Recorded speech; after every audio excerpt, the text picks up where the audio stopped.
Appreciate it. Thank you. Is Andy there? Hello, Andy, if you're there. Yes, I'm Hey, mate. here. Nice to meet you, Shane. How are you? G'day. Great. Nice to meet you too, mate. Congratulations on the movie. It's not bad at all. I watched it a couple of times just so I didn't miss anything. Thank you. What took so long between projects? You've had such a long gap. I know. I'm trying to close the gaps. I mean, it's been a combination of different things. I mean, I've been this is my fourth film in the sort of micro budget realm, but right in the middle there, I kind of had to restart because I had a co-director for the first two, and then you can't prove what you did and where your value is, so you got to start over. And there's been things in between that have been like bigger things that didn't, like the gap financing fell through, or we didn't make it to set. I've got the usual sort of twists and turns of that, but I think it's the path as it was meant to be, and this particular one was sort of built to be a bridge builder to getting to get back to set much quicker this time is my goal, and hopefully to have more than 14 days to shoot the next one would be nice too. Yeah, 14 days is incredible. I'll get to that, but you just mentioned something I wanted to touch on. You were a co-director for such a long time. What was the challenge of going out solo on this one? Oh, I mean, a lot of, heavier workload, less of a, emotional crutch at the end of the day.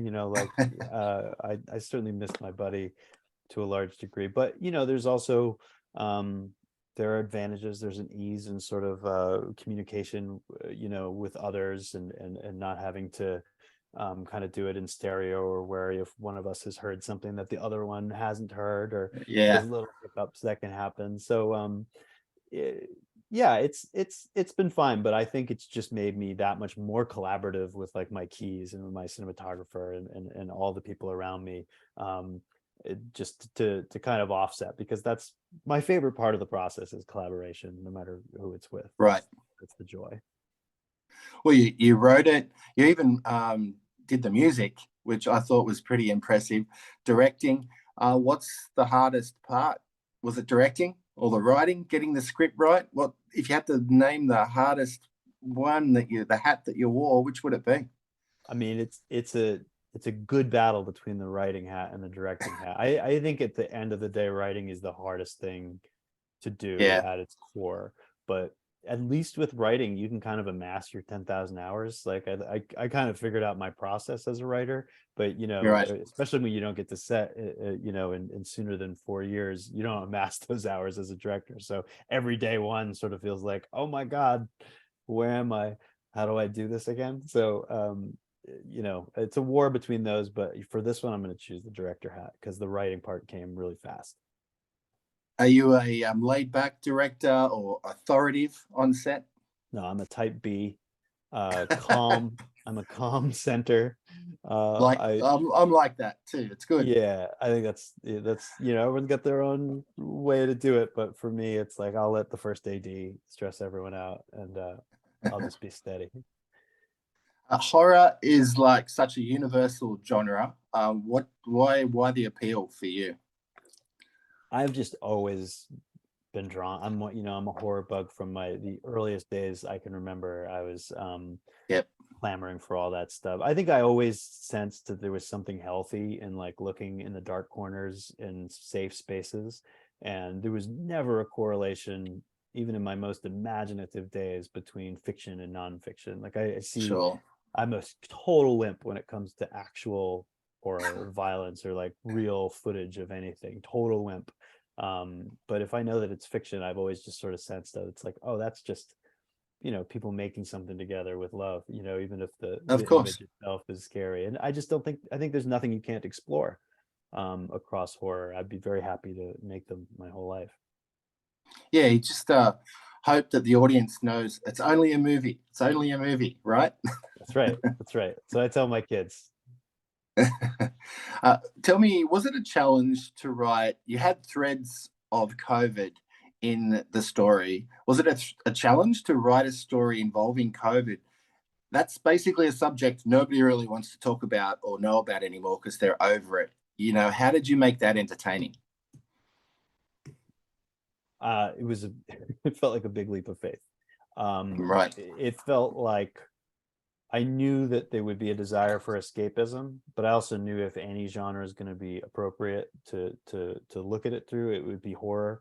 Yeah, Um, sure. and that yeah, it had to be a really careful balance. Like you say, the threads of COVID are through the story, and the themes speak to it. But there is inside of it a story that could take place in another time or another Yeah, context. It just happens to be fueled by these emotions, and for me set off by that dread. And I think as much as there's a desire to look away, like we look for, you know, the maximum connection with as many people on the planet as possible. And when do we share across a planet a shared experience and a shared well of dread? right. So ultimately I think that has to be irresistible. And we have to look at it, we have to process it, we can't just throw it over our shoulders. It's not been processed properly at all. Yeah, yeah. And then you throw dreams into the mix, which are always scary. What's real, what's not? Firstly, have you ever had personal dreams that you've written up and woken up and written down, or is it just something you completely made up?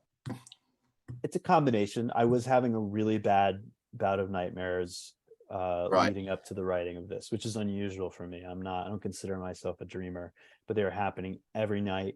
I'm not someone to pop up and write them down, but you know, you always remember the doozies.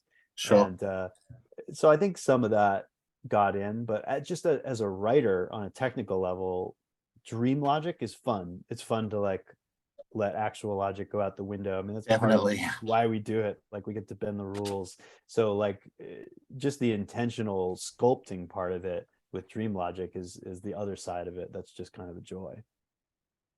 Yeah, dreams for me, I always remember for 5 minutes and then I completely forget. And then I always say I'm going to write them down, but I never do. Right. Same. The creature is on the poster, so I'm not going to be giving too much away here. I'm trying to keep it fairly spoiler free. But Mhm. how did you create the creature? Was that was there a few prototypes before you decided? Like it was impressive. So how did you get to where it is in the movie? Well, we started with what we knew was kind of a familiar, the plague doctor image that was more familiar to people.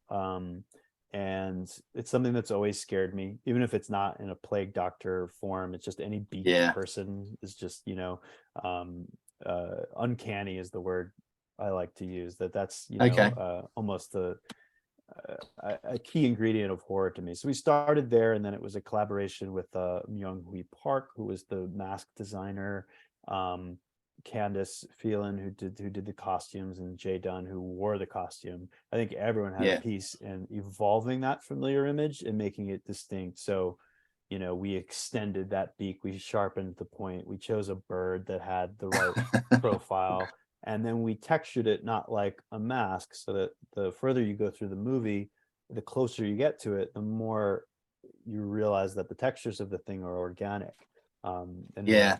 there's, you know, it's something that can bleed. So, you know, we just had fun evolving something familiar into something that would hopefully have a distinct fingerprint for this experience. Yeah, the practical effects was well worth the trouble because it comes across on screen as more terrifying. Oh, good. Thank you. Very female centric cast I want to touch on.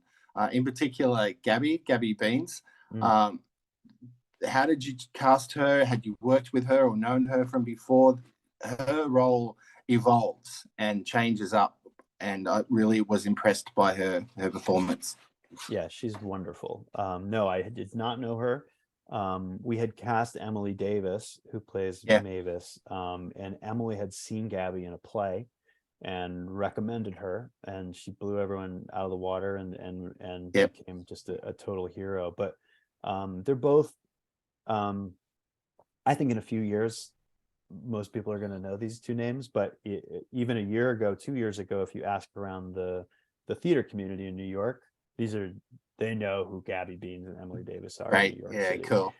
So that was part of the plan. All the theater actors are on the ground. No one's working. The theaters are shuttered. And if there's a safe way to apply all this talent and shoot in New York, so we're not like traveling people all over the place and Yeah, wrecking bubbles, then that it's sort of a production plan formed around that. And as someone who comes from theater and shares a sort of vocabulary with these actors, it all worked great. So Gabby, Emily, and Stephanie all back for a sequel potentially. Yeah, I don't. I mean, hey, I definitely have my idea what I would do, but I have a feeling there's going to be other things Yeah, instead. yeah. No, I know I'm being a little bit facetious there, but well done. I love the movie. A couple more before I wrap up. Have you got a director's chair with your name on it? Nope, never had one. I don't sit a lot. I'm a Oh, stander. so you don't use a loudspeaker either? No, I'm a stander and a pacer, and I float around, and yeah, I never need a director's chair. Do you study other directors, or have you focused or read, biographies on other directors to help your career as well? Yes, of course. I mean, directors' commentary tracks were kind of my film school, and the ones that Yeah, really yeah, pop out were Sidney Lumet was always my hero. Sidney Lumet, his book, and all of his commentary, particularly his commentary on The Verdict, is just yeah, incredible. So people who are great teachers in addition to their craft, like he is, like P.T. Anderson is, like the Coen brothers are. Those are people I always aspire to and bring forward. yeah. Will we, like, I know I touched on jokingly a sequel, but what about alternate endings? Was that ending that you wrote the one that came up on the screen, or did you maybe test a few? No, that was it. That was the sort of I think in my head anyway, there's a clear architecture to the story, and this really was the mathematical equation for me of the events in the Yeah, story. And without spoiling anything, it's a story where it's sort of about hope in the face of hopelessness. And so everything was in supporting that. We hope because it's what we do, not because we have any evidence we should. yeah, definitely. And so, in your own words, why should people watch this movie and choose to watch it? Because there is such a variety of things you can watch now on Yes, all manner of streaming services. So, why your movie, Andy? I think that this movie is I've seen it. I've been around the world with it. I've seen it. I satisfy. I think it is built to satisfy because you can bring to it your own experience, and you may be someone who does not think you want to see anything that has anything to do with the pandemic, but the pandemic is you can just come to the movie looking for a good roller coaster ride, and I think that ride is in there for you. And if you have Yeah, other things to bring to it, whether or not you want to process them, I think they might get processed in a way that you'd be grateful for. And I've seen it work for a lot of different people from all walks of life for different reasons. So good. I think it'll be worth your time. Is there a director's cameo I may have missed? Are you in it at all? No, I was for a moment, but I cut me out. Oh, That was a great day as an editor. I was gone. Yeah, I shouldn't. I was literally only walking across the street. oh, that's all I right. often make little audio cameos. That's where, and Sure.